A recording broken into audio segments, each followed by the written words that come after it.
is entitled Equal Rights for Migrants as a Tool to Distribute Wealth and Build a Balanced Society. So Mr. Ali Konate is the spokesperson for the Migrant Network for Equality, which is a migrant-led organization which seeks to give a unified voice to migrants in Malta. The network includes migrant communities from Somalia, Eritrea, Sudan, Ghana, Niger, Mali, Ivory Coast, Burkina Faso, Gambia, and Sierra Leone. Well, as my speech represent to you, I'm not going to go on that line exactly because I think I don't have much to do about that right here. But I'm going to give you some explanation about how the things goes on in African countries and why people are fleeing their country to north, from west to north, from south to north, because there are so many people talk about migration and they don't know exactly what they are talking about. Because before detecting a person because of his migrant, you have to consider first the humanity. We are all human. We come from a country. We have family. We left families there. So don't think that migrants are just people from nowhere. And also, if we speak about migration, a lot of people in Malta here, they just think African migrants, black African migrants, they are only the migrants in here because they come by boat, or even if there is an Arabic migrants with them come by boat. After a few years, everyone will forget him because he's not visible to the public. So our color makes us refuse ourselves, but which is not going to happen. I born black and I will die black, and I'm proud of it. And I don't detest that I'm black. I don't detest you because you are white. For me, everyone is human. So when I deal with you as a human. I don't even deal with you as a Maltese citizen or as another country European citizen. No, we are human. We should care for each other. We should be good for each other and then share the love that God gave to us. Well, in Africa, we have leaders of our countries like everywhere else. But our leaders, most of them, they are just survey of the neo-colonialism countries. Any presidents, any leaders in Africa which try to be someone good for his own people, to make change in his own country, they will push someone else in the same country to kill him or to overthrow his power. So every time there is someone who wants to make change. You know, Africa, we've been struggling, not today. That's been so many years. If you see, when we come to Europe, people say we are burdened. I'm sorry, but we are not burdened to anyone. We left our home and we are our home. Because in the Second World War, you cannot imagine how many millions, more than 500 million Africans has been kidnapped in Africa to bring them to the fight to save the European country. And how many of them died? Apart from that, how many resources of Africans been stealing from Africa to Europe? Who is talking about that? If Europe have to refine Africa, we will not work anymore. We'll sleep and have good to live with it. But we are not waiting for that. And my brother was saying that, the Maltese guy, that Malta has nothing to do with Africa because Malta didn't colonize any country. Yeah, you are right. Sometimes I myself feel sorry about Malta because it is not because I'm here and I'm talking in front of you. No. Malta is closer to Africa.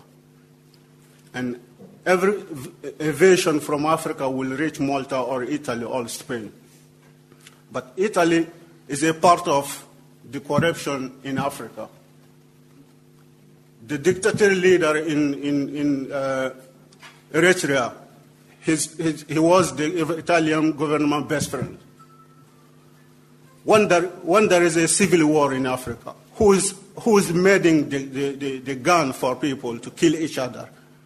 Africa, we don't fabricate anything like a gun or other bombs. Sometimes when people are coming to Europe, they say, okay, people die in the sea. Don't forget how many are dying back home. No one talk about that.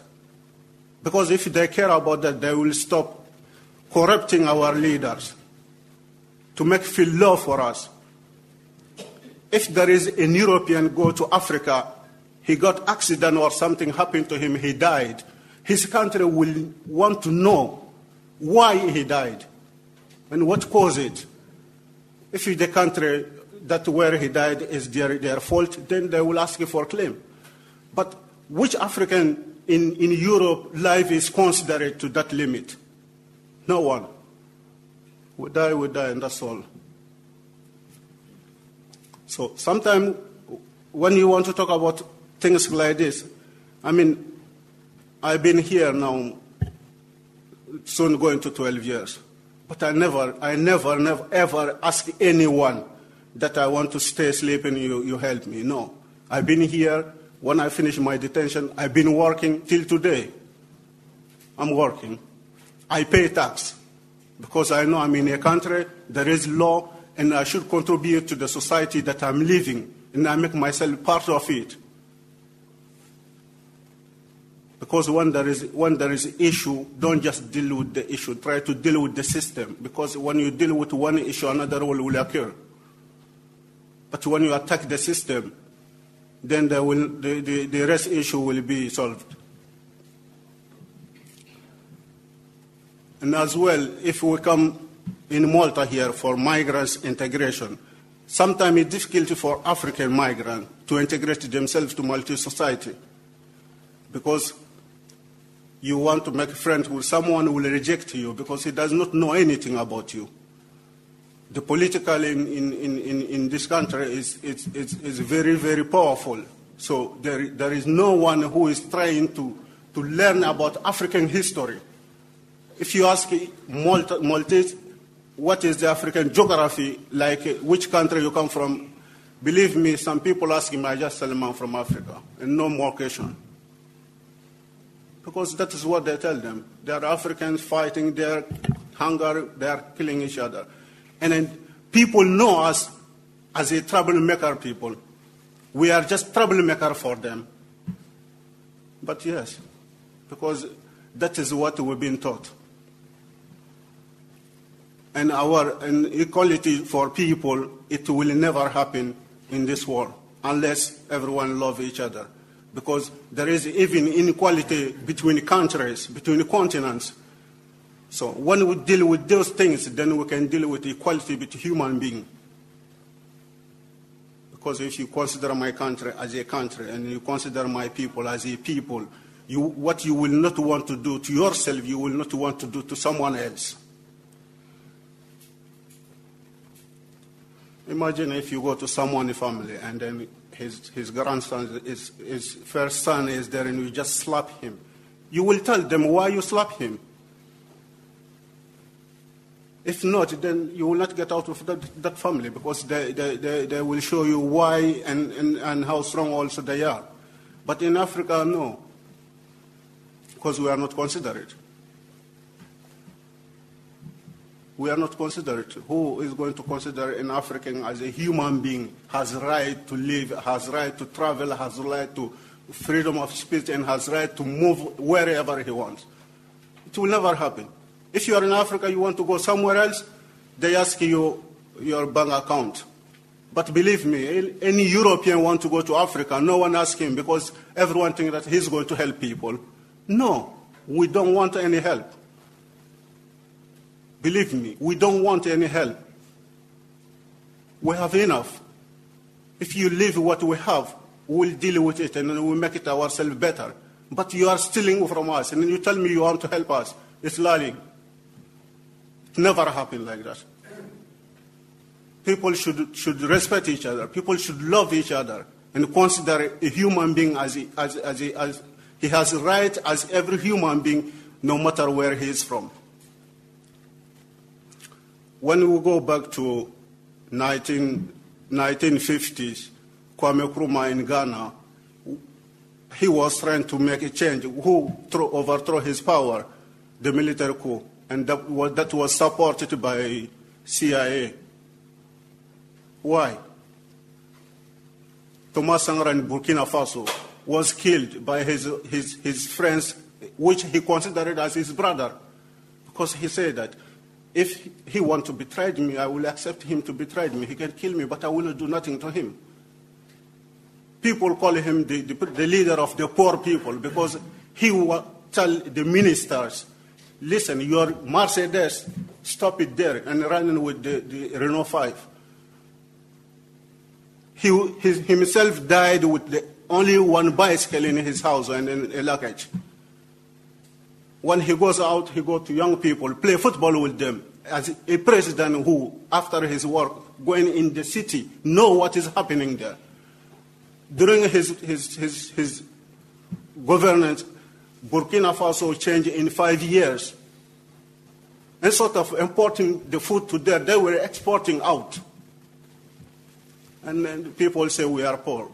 No, we are not. Just live what we have.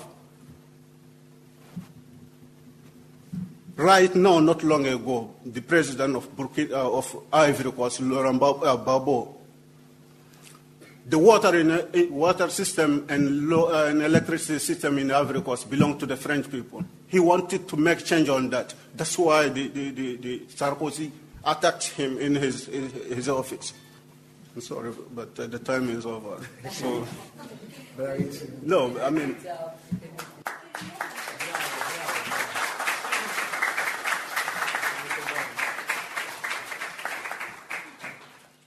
Thank you. I mean, thank you so much for that incisive, poignant, and very touching account. A real big thank you. I think it really puts us